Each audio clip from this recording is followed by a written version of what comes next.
ก็ได้ทุกคนถ้าเขาเห็นแก่โตขนาดแต่บอกได้เปิดทีมดอกเขาอาบอยู่ได้ก็อาบน้ำนี่บอกเคยแบบว่า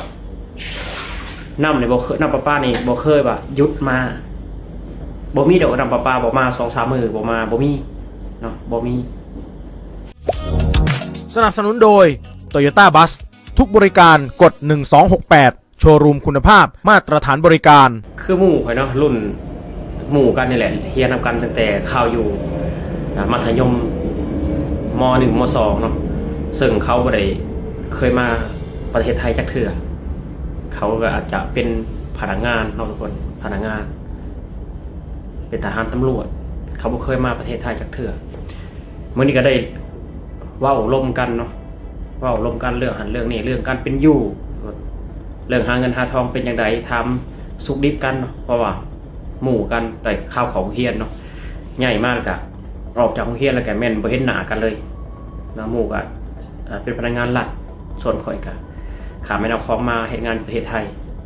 หมู่เลยถามว่าอยู่กรุงเทพฯใช้ชีวิตเป็นจังได๋เฮ้ยถามเนาะก็ใช้ชีวิตแบบสะดวกสบายอยู่เนาะสะดวกสบายอยู่เฮ็ดงานซุมื้อเฮาก็ได้เงินเนาะเพราะว่างานนี่เฮาต้องเฮ็ดทุกมื้อตื่นเช้าทุกมื้อตื่นเช้า5 โมงเช้าเฮาเลิก11 โมงหมู่ก็เลยบอกว่าพอเฮ็ดเนาะการอยู่การกินได้เฉยกินข้าวเหนียวหรือกินข้าวเจ้าก็เลยแบบว่าเราสมุฟังว่าตอนมากรุงเทพตอนแรกๆกินข้าวเจ้านี่กินบ่อิ่มเลยเนาะกินบ่อิ่มเลยอยากข้าวเหนียวอย่างเดียวอยากข้าวเหนียวอย่างเดียวแบบว่าอาหารบางสิ่งบางอย่างเนาะคือต้มพะโล้เนี่ยเหม็นคือว่าตอนมากรุงเทพใหม่ๆคือตอนนี้มันอยู่ไม่นี่หลายปีเลยเนาะกินยังก็ได้กินยังก็ได้กินเส้นก็ได้กินข้าวเจ้าก็ได้กินได้หมดบ่หาแต่ว่าข้าวเหนียวคือตอนแรกก็ต้องข้าวเหนียวกับแจ่วเท่านั้นตอนแรกนะเพราะว่าคือเฮาอยู่บ้านเฮาพ่อแม่เฮาบ่ได้พากินข้าวเจ้าทุกคนบ่ได้พากินข้าวเจ้าแบบทุกมื้อหั่นนะโดนสมมุติว่าอาทิตย์นึง2 อาทิตย์ยังกินดอกเทื่อนึงข้าวเจ้าเวลาแกงหน่อไม้ส่วนหลายของคนลาวก็มากินข้าวเหนียวเนาะพอมาเข้ามาประเทศไทยแหละกินข้าวเจ้ามันก็บ่แล้วแต่ทุกคนมันกินหั่นมันอิ่มไว้แต่มันหิวไวมันหิวไวยากก็หั่นแหละจะได้เนาะสิได้กินข้าวเหนียวกับแจ่วได้กินข้าวเหนียวกับแจ่วกับป่นปูป่นปลาแล้วก็ถือว่าสุดยอดละตอนเข้ามากรุงเทพใหม่ๆนะคือตอนนี้กินลาดหนาก็ได้กินผัดกะเพรากินข้าวผัดก็ได้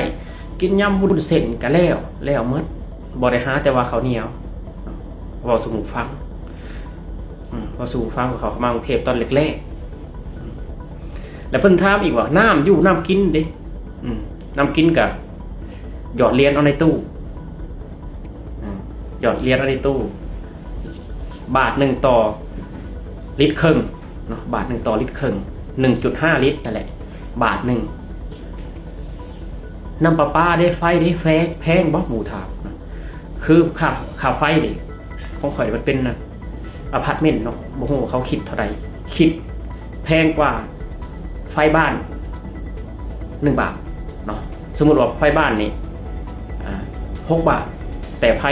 ฟอพาร์ตเมนต์ของข่อยอยู่ที่7 บาทแต่น้ำประปานี่คือเหมาจ่ายเนาะเหมาจ่ายคือคนละ100 บาทเหมาจ่ายคือข่อยกับเมียข่อยคนละ100 บาท200 บาทต่อเดือนเนาะเฮาสิอาบเฮาสิซักเฮาสิเปิดทิมก็ได้ทุกคนถ้าเฮาเฮ็ดแก่โตขนาดแต่บ่ได้เปิดทิมดอกเฮาอาบอยู่ได้ก็อาบน้ำนี่บ่เคยแบบว่าน้ำนี่บ่เคยน้ำประปานี่บ่เคยว่าหยุดมาบ่มีดอกน้ำประปาบ่มา2-3 มื้อบ่มาบ่มีเนาะบ่มีน้ำประปานี่ก็ใช้บ่มีคุณอีกคือคนละ100 บาทน้ำประปาคือสิคิดว่าน้ำประปาบ่มา2-3 มื้อบ่มีเลยถ้าว่าสมมุติว่าท่อน้ำประปาแตกหรือว่าเพิ่นสิซ่อมท่อประปาเพิ่นสิขุดท่อประปาใหม่เพิ่นสิประกาศ3 มื้อ 4 มื้อประกาศใส่รถเครื่องเสียงประกาศว่าสิปิดน้ำประปาเวลาเท่านั้นโมงแล้วก็ฮอดโมงที่เพิ่นนัดหมายมันก็มาต้องบอกล่วงหน้าก่อน2 มื้อ ไฟคือกันไฟนี่ข่อยบ่เคยเห็นไฟดับฮอด3 นาทีจะเทื่อข่อยมาอยู่น้ำเฒ่าแก่คนนี้ห้านขายหมู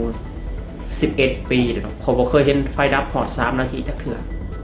ถ้าไฟดับหมูในห้านเนี่ยเน่าแล้วทุกคนบ่เคยเห็นไฟดับจักเทื่ออันนี้คือการเล่าสู่หมู่ฟังเนาะเพราะว่าหมู่ข่อยเพิ่นบ่เคยมาประเทศไทยเพิ่นบ่เคยมาประเทศไทยเพิ่นเป็นพนักงานหลักเลยแบบออกเรียนจบแล้วก็ไปเรียนต่อนะครับบรรจุเป็นพนักงานหลักเนาะบรรจุเป็นพนักงานหลักก็ยินดีกับหมู่เนาะที่เรียนนำกันหมู่เลยเป็นพนักงานหลักแต่ข่อยก็คือข้ามแม่น้ำคลองมาทำงานในประเทศไทยถามว่าภูมิใจบอกกับภูมิใจได้ทุกคนภูมิใจกันเนาะค่อยคิดว่าบ่มีอาชีพใดดอกที่มั่นคงมีแต่เงินเท่านั้นที่มั่นคงสำหรับข่อยคิดไว้แบบนี้นะเนาะถ้าเฮาเฮ็ดงานอยู่ประเทศไทยเฮาเก็บเงินได้หลายสมมุติก่อนเฮาอายุ60นี่เฮามีเงินละ2 ล้านบาทเอาอย่างบ่ได้เนาะหรือว่าล้านบาทนี่แหละคือความมั่นคงของชีวิตสำหรับข่อยคิดแบบนี้เนาะโอเคขอบใจทุกคนที่เข้ามารับฟังเนาะอันนี้ก็คือได้คุยกับหมู่แลกเปลี่ยนถามสุขดิบการเป็นอยู่ว่าเป็นจังไรเนาะก็ได้เล่าสู่หมู่ได้ฟังทุกคน